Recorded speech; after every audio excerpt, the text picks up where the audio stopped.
जय हिंद। आज का हमारा टॉपिक है भारतीय इतिहास। भारतीय इतिहास में आज हम लोग एनसीईआरटी की किताब से 1857 के विद्रोह का देखेंगे। मोस्ट इम्पॉर्टेंट टॉपिक है। यहाँ से क्वेश्चन जो है एग्जाम में बनते हैं। तो आइए देखते हैं 1857 के विद्रोह में आज हम लोग इसका राजनीतिक कारण देखेंगे, क्योंकि राजनीतिक कारण से बहुत सारे क्वेश्चन एग्जाम में पूछे गए हैं। तो 1857 के विद्रोह में अगर आप इनका राजनीतिक कारण देखेंगे तो दो था। यहाँ पर देखेंगे ईस्ट इंडिया कंपनी यानी कि ईआईसी ने अपने साम्राज्य को विस्तार करने के लिए इसने युद्ध किए, और दूसरा देखेंगे ईआईसी के द्वारा कूटनीतिक नीतियाँ। तो ये दो कारण थे जिसके कारण 1857 के विद्रोह का ये राजनीतिक कारण रहा। तो आइए जरा एक एक करके देखते हैं। ईस्ट इंडिया कंपनी ने दोस्तों अपने साम्राज्य को विस्तार करने के लिए बहुत सारे युद्ध किए। इसमें अगर आप प्रमुख युद्ध देखेंगे तो सबसे पहला युद्ध होता है प्लासी का युद्ध, जो 1757 में होता है। फिर उसके बाद दोस्तों बक्सर का युद्ध होता है 1764 में। फिर मैसूर युद्ध होता है। मैसूर युद्ध में दोस्तों मैसूर को 1799 में इसको विलय कर लिया जाता है, और मराठा युद्ध में देखेंगे तो मराठा को 1819 में विलय कर लिया जाता है, और सिख युद्ध देखेंगे तो सिख को 1849 में इसका विलय कर लेते हैं। तो ये बहुत बड़ा इनका जो साम्राज्य है विस्तार हो जाता है युद्ध करके। आगे यहाँ देखेंगे कूटनीतिक नीतियाँ। अगर आप ईस्ट इंडिया कंपनी की कूटनीतिक नीतियाँ देखेंगे तो इसमें दोस्तों 1857 में दो प्रमुख नीतियाँ थी। एक तो दोस्तों सहायक संधि और दूसरी थी व्यपगत की नीति, या इसी को हड़प की नीति कहते हैं। सहायक संधि नीति जो है ये दोस्तों लॉर्ड वेलेस्ली के द्वारा लाई गई थी, और व्यपगत की नीति या हड़प की नीति जो है ये लॉर्ड डलहौजी के द्वारा लाई गई थी। व्यपगत की नीति या हड़प की नीति जो थी ये दो तरीकों पर आधारित थी। एक तो तरीका था गोद निषेध प्रणाली, और दूसरा था कुशासन की आरोप नीति। तो इनको हम लोग एक एक करके पढ़ेंगे। तो ध्यान रखिएगा, आप जानते हैं कि लॉर्ड वेलेस्ली ने सहायक संधि प्रणाली जो है लागू किया था। तो आज हम लोग पहले सहायक संधि प्रणाली को देखेंगे। सहायक संधि में देखेंगे तो कुछ पॉइंट आपको नोट करना है। सहायक संधि दोस्तों सर्वप्रथम सहायक संधि का विचार डुप्ले के द्वारा किया गया था।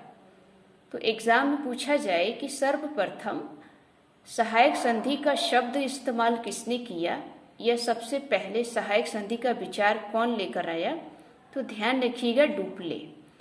ये डुप्ले जो है ये फ्रांसीसी गवर्नर था, इसी के द्वारा सहायक संधि का विचार जो है लाया गया। लेकिन दोस्तों भारत में इसको लागू किया गया था लॉर्ड वेलेस्ली के द्वारा। तो पूछा जाता है कि सबसे पहले सहायक संधि का विचार कौन लेकर आया, तो डुप्ले। लागू किसने किया, तो लॉर्ड वेलेस्ली ने। साथ ही साथ दोस्तों सहायक संधि को देखेंगे तो इसमें एक होता है चार्ल्स मैडकॉफ। ये जो चार्ल्स मैडकॉफ होता है इसे दोस्तों वेलेस्ली ने रियासतों के साथ संधि करने के लिए भेजता है। तो ध्यान रखिएगा, पूछा जाता है कि वेलेस्ली ने सहायक संधि की रियासतों को संधि करने के लिए किसे भेजा था, तो ध्यान रखिएगा चार्ल्स मैडकॉफ को। अब दोस्तों सहायक संधि की कुछ विशेषताएं देखेंगे कि सहायक संधि में क्या क्या शर्तें थी, क्योंकि एग्जाम में पूछा जाता है। तो ध्यान रखिएगा ये जो सहायक संधि थी इसमें क्या क्या बातें रखी गई थी ये आपको जानना जरूरी है। तो पहली बात आप देखेंगे कि संबंधित राज्य को अपनी सेना भंग करनी होगी, यानी कि जिस राज्य में सहायक संधि लागू होगी उस राज्य को अपनी सेना क्या कर देनी है, भंग कर देनी है। दूसरा पॉइंट देखेंगे उस राज्य में ईस्ट इंडिया कंपनी की सैन्य रेजिमेंट स्थापित हो जाएगी, यानी कि जिस राज्य की सेना जो है भंग हो जाएगी वहां पर किसकी सेना आएगी, ईस्ट इंडिया कंपनी की। अगला पॉइंट, उस राज्य की विदेश नीति का संचालन जो है ईस्ट इंडिया कंपनी करेगी। साथ ही साथ उस राज्य को किसी भी यूरोपीय शक्ति के साथ संबंध नहीं होगा, यानी कि जिस राज्य में सहायक संधि लागू हो जाएगी उस राज्य को किसी भी यूरोपीय शक्ति के साथ कोई संबंध नहीं रखना होगा। अगला पॉइंट देखेंगे, इन सभी सुविधाओं का खर्चा जो है वो राज्य करेगी, यानी कि वहाँ का राजा करेगा। तो ये दोस्तों सहायक संधि की कुछ पॉइंट थे, ये शर्तें थी कि किस प्रकार से सहायक संधि जो है लागू की जाएगी और इसके क्या क्या नियम हैं। एक चीज नोट करिए कि सहायक संधि में पूछा जाता है कि सहायक संधि में शामिल होने वाले कौन कौन से राज्य थे। तो ध्यान रखिएगा, हैदराबाद, मैसूर, तंजौर, अवध, बरार और संधिया आदि, ये सभी राज्य थे जो सहायक संधि में क्या हो गए थे, विलय हो गए थे, यानी कि उनको मिला लिया गया था सहायक संधि के द्वारा। तो ये कुछ दोस्तों सहायक संधि के पॉइंट थे। आगे देखेंगे व्यपगत की नीति, यानी कि हड़प की नीति। आप जानते हैं कि व्यपगत की नीति या हड़प की नीति जो है ये लॉर्ड डलहौजी के द्वारा लाया गया था और ये बहुत बार एग्जाम में पूछा जाता है कि व्यपगत की नीति या हड़प की नीति जो है कौन लेकर आया। तो ध्यान रखिएगा, लॉर्ड डलहौजी। इसके अंदर क्या बातें रखी गई, तो ध्यान रखिएगा, इसके अंदर जो है इस नीति के अंतर्गत दो तरीके अपनाए गए थे। एक तो था गोद निषेध और दूसरा था कुशासन का आरोप। गोद निषेध का मतलब था दोस्तों, भारतीय राजाओं को उनके पुत्र नहीं होने की स्थिति में वो किसी भी दत्तक पुत्र को गोद नहीं लेंगे, यानी कि किसी भी राजा के पास अगर उसका स्वयं का पुत्र नहीं है तो वो किसी दत्तक पुत्र को गोद नहीं लेगा। ये इसका तरीका था पहला। गोद निषेध का शिकार राज्य कौन कौन से थे, यहाँ पर पूछा भी गया है एग्जाम में कि सबसे पहला राज्य कौन था जिसने हड़प की नीति या व्यपगत की नीति में शामिल हुआ, और वो था दोस्तों सतारा।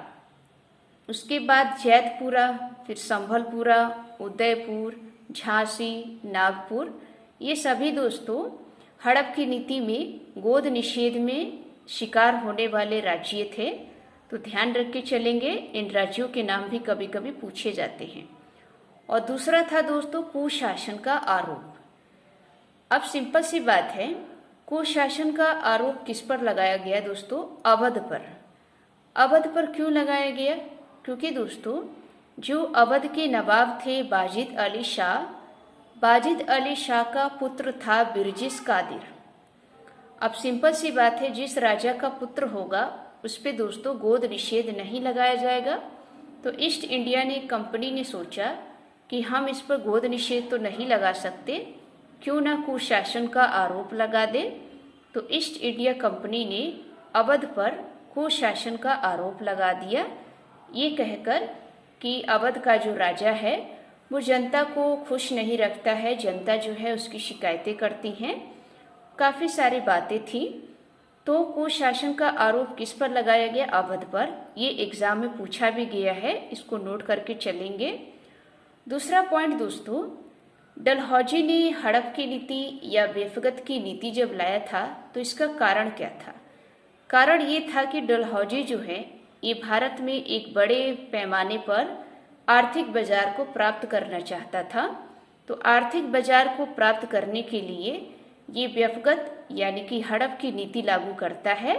तो ये दोस्तों 1857 के राजनीतिक कारण थे, यहाँ से एग्जाम में क्वेश्चन पूछे जाते हैं, तो आप अपनी कॉपी पर नोट जरूर करें। तो आज की ये वीडियो आपको कैसी लगी, अगर अच्छी लगी हो तो वीडियो को लाइक करें, चैनल को सब्सक्राइब करें। मिलते हैं एक नेक्स्ट टॉपिक में। जय हिंद, जय भारत।